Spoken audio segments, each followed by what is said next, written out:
السلام علیکم فرینڈز، آپ تمام دوستوں کو اس اسپیشل ویڈیو پہ خوش آمدید۔ اور آج کے ویڈیو میں ہم بات کریں گے پی ڈی ایم کا جو ملتان کے اندر جلسہ ہوا، اس جلسے کی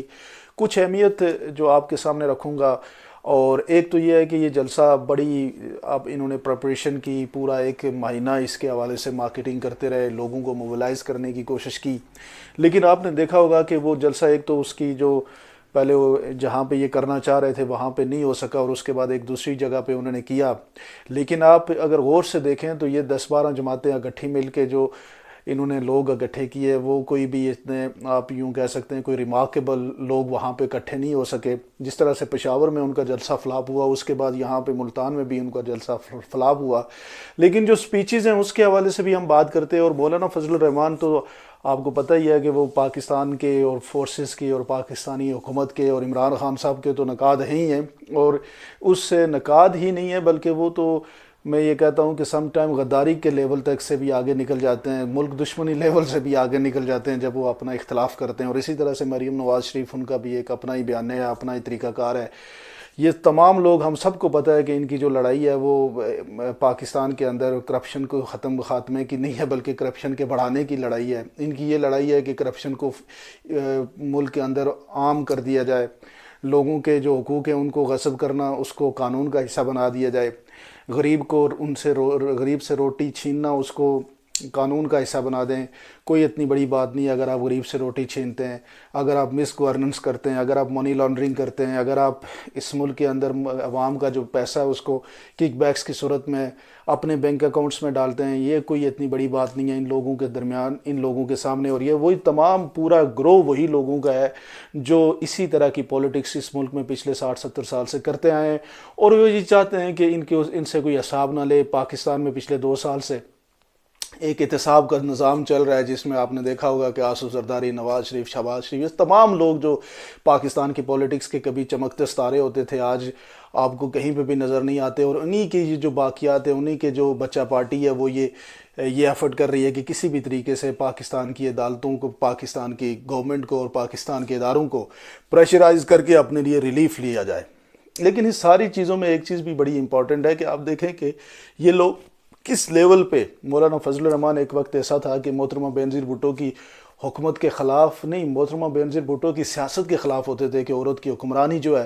وہ کفر ہے۔ تو آج آپ نے دیکھا ہوگا کہ انہوں نے کہا کہ میں آصفہ بھٹو کو سیاست میں ویلکم کرتا ہوں۔ ایک سائڈ پہ آصفہ بھٹو، دوسری سائڈ پہ مریم نواز، اور درمیان میں مولانا صاحب وہی بیٹھے ہوئے ہیں۔ تو یہ سیاست کی جو منافقت کا اور سیاست کے اندر جو پولیٹیکل مائلیج لینے کے لیے مذہب کو استعمال کرنے کا، اس سے بڑا جو آپ کے سامنے میں کہہ رہا ہوں کہ ایگزامپل کوئی نہیں ہوگی کہ یہی مولانا ایک عرصے میں کیا کہتے تھے اور آج کیا کہہ رہے ہیں۔ تو آپ ان ساری چیزوں سے آپ کو یہ نظر آتا ہے کہ پاکستان کے اندر پولیٹکس کے لیے، پولیٹیکل گولز کو اچیو کرنے کے لیے، پاکستان کے اندر فیک آپ یوں کہہ سکتے ہیں کہ پریشر گروپ ڈیولپ کرنے کے لیے اور پولیٹیکل ایجنڈے کو کامیاب کرانے کے لیے یہ پولیٹیشین کسی بھی حد تک جا سکتے ہیں۔ ان کی کوئی بھی بات آخری بات نہیں ہوتی، ان کا کوئی بھی بیان آخری بیان نہیں، ایون کہ یہ مذہب کو بھی استعمال کر سکتے ہیں۔ اور اب تو آپ نے دیکھا ہوگا کہ ملتان میں پچھلے تھوڑا ایک دھماکہ ہوا اور جس میں بہت ساری جانوں کے خطرے کا بھی خدشہ ہے۔ اور یہ ساری چیزیں اگر آپ سوچیں تو یہ مجھے کوئی نہ کوئی اس کے پیچھے بھی سازش نظر آتی ہے کہ شاید کچھ لوگوں کی جانیں مطلب ان کی جانیں دے کے شاید یہ اپنے پولیٹیکل گول کو اچیو کرنا چاہتے ہیں۔ لیکن حکومت پاکستان کو بھی دیکھنا پڑے گا کہ جب آپ عام شہریوں کے لیے، میں اب دیکھ رہا ہوں کہ جب یہ لگاتے ہیں کرونا ایس او پیز، تو عام شہری کے لیے تو اتنا مشکل ہے کہ وہ اگر رات کو 10 بجے کے بعد اگر ہوٹل میں بیٹھتا ہے تو اس کے اوپر، اس کے بزنس کے اوپر آ کے یہاں پہ چلان ہو جاتے ہیں اور اس کو مختلف طریقوں سے اس کو تنگ کیا جاتا ہے۔ لیکن یہ وہاں پہ آپ دیکھ لیں کہ کرونا ایس او پیز کی سرے عام جو ہے وہ خلاف ورزی کی گئی، کسی نے ماسک نہیں پہنا ہوا تھا، کوئی ایس او پیز نہیں رکھی گئی۔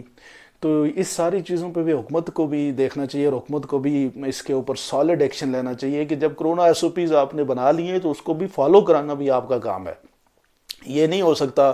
کہ آپ آدھے شہریوں کے لیے الگ قانون بنائیں اور باقی جو ایک جتھا ہے اس کے لیے الگ قانون بنائیں۔ تو اس ساری صورتحال میں مجھے یہ لگتا ہے کہ یہ فلاپ سیریز، جو مووی کی فلاپ سیریز ہے پی ڈی ایم کی، وہ ابھی چل رہی ہے اور نیکسٹ ان کا سٹاپ جو ہے وہ لاہور میں ہے، اور وہاں پہ بھی انشاءاللہ ان کے ساتھ یہی ہوگا، کیونکہ ان کا جو گول ہے ان کا، جو ان کے دل کے اندر جو ان کی نیت ہے وہ آپ کے اور ہم عوام کے سامنے، اور آج کے اس انفارمیٹیو دور کے اندر کون ہے جو ان کے گولز کے بارے میں نہیں جانتا؟ یہ پتہ نہیں کس کو بیوقوف بنانے کی کوشش کر رہے ہیں۔ اور اس سارے جلسے جلوسوں سے ان کو کیا ملے گا؟ جب تک عمران خان پرائم منسٹر ہے تو مجھے لگتا ہے کہ ان کو اس سے کچھ بھی نہیں ملنا، یہ اسی طرح سے جلسے جلوس کرتے رہیں گے، but in the end they will get nothing. آپ کیا سمجھتے ہیں؟ ضرور مجھے کمنٹ سیکشن میں اپنی رائے کا اظہار کیجیے گا، اور ہمارے اگر چینل کو سبسکرائب نہیں کیا تو اس کو بھی سبسکرائب کر لیں۔ بہت بہت شکریہ۔